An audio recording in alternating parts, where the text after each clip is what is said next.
saudara-saudari, para pencinta embun surgawi yang terkasih dalam Kristus. Selamat berjumpa kembali dalam renungan harian embun surgawi Komsus Keuskupan Atambua. Pada pagi hari ini, Selasa tanggal 5 Maret tahun 2024, bersama saya Romo Sirilus Octavianus Timo PR. Dalam nama Bapa dan Putra dan Roh Kudus. Amin. Allah Bapa Maha Pengasih dan Maha Penyayang, puji dan syukur kami haturkan kepadamu untuk segala kasih dan kebaikan-Mu yang kami alami sepanjang istirahat di malam tadi, dan Engkau memberikan kepada kami hari yang baru ini lagi. Kami bersama-sama akan merenungkan sabda kasih-Mu. Bukalah hati dan pikiran kami dengan Roh Kudus-Mu, supaya sabda-Mu yang akan kami baca dan renungkan pada hari ini boleh membawa kami ke hidup yang lebih baik, teristimewa, saling mengampuni satu sama lain di dalam persiapan kami di masa Prapaskah ini, sebab Dialah pengantara kami kini dan sepanjang segala masa. Marilah kita merenungkan bacaan Injil yang diambil dari Injil Matius bab 18 ayat 21 sampai ayat 35. Sekali peristiwa, Petrus datang kepada Yesus dan berkata, "Tuhan, sampai berapa kalikah aku harus mengampuni saudaraku jika ia berbuat dosa terhadap aku? Sampai 7 kali?" Yesus berkata kepadanya, "Bukan, aku berkata kepadamu, bukan sampai 7 kali, melainkan sampai 70 kali 7 kali. Sebab hal kerajaan surga itu seumpama seorang raja yang hendak mengadakan perhitungan dengan hamba-hambanya. Ketika ia mulai mengadakan perhitungan itu, dihadapkanlah kepadanya seorang yang berutang 10.000 talenta. Tetapi orang itu tidak mampu melunasi utangnya. Raja itu memerintahkan supaya ia dijual beserta anak istri dan segala miliknya untuk membayar utangnya. Maka sujudlah hamba itu menyembah dia, katanya, 'Sabarlah dahulu, segala utangku akan kulunaskan.' Lalu tergeraklah hati raja itu oleh belas kasihan akan hamba itu, sehingga ia membebaskannya dan menghapuskan utangnya. Tetapi ketika hamba itu keluar, ia bertemu dengan seorang hamba lain yang berutang 100 dinar kepadanya. Ia menangkap dan mencekik kawannya itu, katanya, 'Bayar utangmu.' Maka sujudlah kawannya itu dan memohon kepadanya, 'Sabarlah dahulu, utangku itu akan kulunaskan.' Tetapi ia menolak dan menyerahkan kawannya itu ke dalam penjara sampai dilunaskan segala utang itu. Melihat itu, kawan-kawannya yang lain sangat sedih, lalu menyampaikan segala yang terjadi kepada tuan mereka. Maka raja itu menyuruh memanggil hamba pertama tadi dan berkata kepadanya, 'Hai hamba yang jahat, seluruh utangmu telah kuhapuskan karena engkau memohonnya kepadaku. Bukankah engkau pun harus mengasihi kawanmu seperti aku telah mengasihi engkau?' Maka marahlah tuannya itu dan menyerahkan dia kepada algojo-algojo sampai ia melunaskan seluruh utangnya. Demikianlah Bapa-Ku yang di surga akan berbuat terhadap kamu apabila kamu masing-masing tidak mengampuni saudaramu dengan segenap hatimu." Demikianlah sabda Tuhan. Pengampunan tanpa batas. Saudara-saudari yang terkasih dalam Kristus Tuhan, mengampuni adalah satu sikap iman sebagai pengikut-pengikut Kristus. Mengampuni menjadi tanda bahwa orang keluar dari dirinya Dia menyadari dirinya juga berdosa seperti orang lain.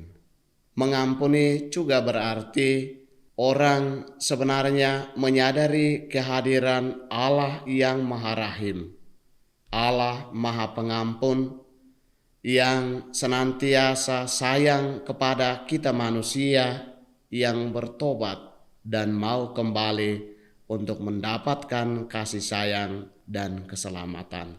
Saudara-saudari yang terkasih dalam Kristus Tuhan, betapa sering di dalam kehidupan kita yang terjadi memaafkan dan mengampuni orang yang bersalah kepada kita itu sangat berat dan sangat susah sekali.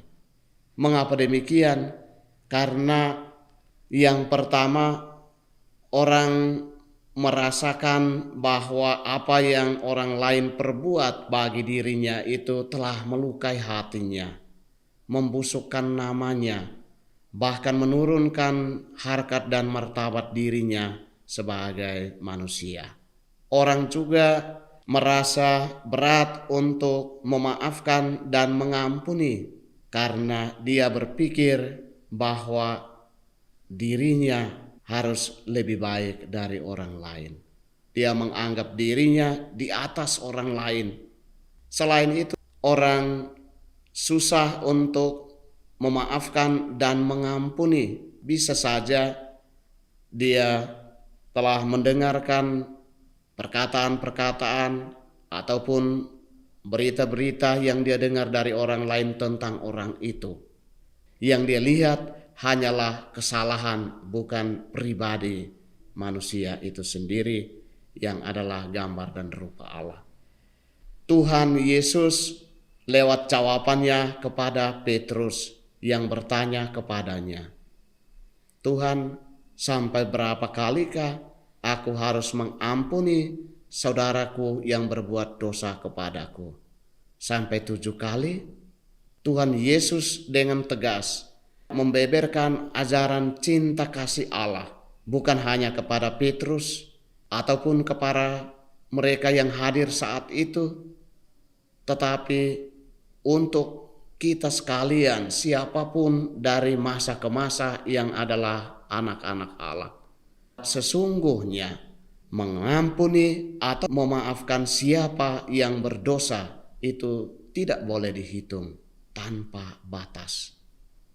Meskipun perbuatan orang yang melukai hati kita, berbuat salah kepada kita besar, hanya kita harus ingat bahwa apapun kesalahan yang orang lain telah lakukan untuk saya, untuk Anda, untuk kita, harus dilupakan. Kesalahan, perbuatan dosa yang orang lain lakukan harus dilupakan seperti Allah yang melupakan dosa-dosa kita. Dia tidak ingat akan dosa kita yang berat, tetapi yang dia ingat adalah diri kita sebagai gambar dan rupanya sendiri. Diri kita lebih berharga dari dosa-dosa kita. Marilah kita belajar untuk memaafkan dan mengampuni siapapun yang berbuat salah kepada kita. Kita berusaha untuk mendoakan orang yang berbuat salah kepada kita, supaya Tuhan mengampuni dosanya, dia bertobat, dan dia boleh melupakan kesalahan kita, dia boleh dimenangkan oleh kasih dan kebaikan Tuhan, menjadi murid-murid Kristus yang baik dan benar.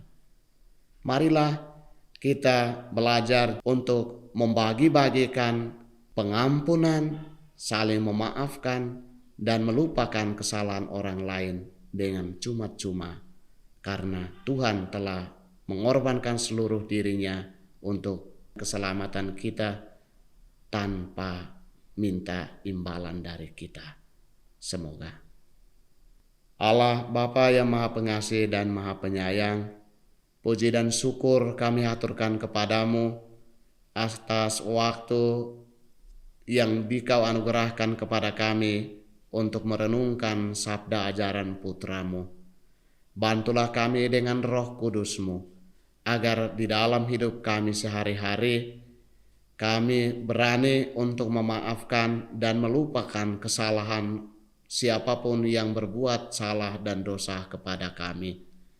Bahkan kami harus berani untuk juga memaafkan kesalahan serta mendoakan siapa yang berbuat salah kepada kami, sehingga dunia ini, tempat di mana kami bekerja dan di mana saja kami berada dengan siapa saja, nama-Mu tetap dipuji dan dimuliakan karena kami sekalian merasakan kebaikan-Mu yang tercurah di dalam cinta kasih yang kami bagi-bagikan di antara kami seperti teladan putra-Mu sendiri.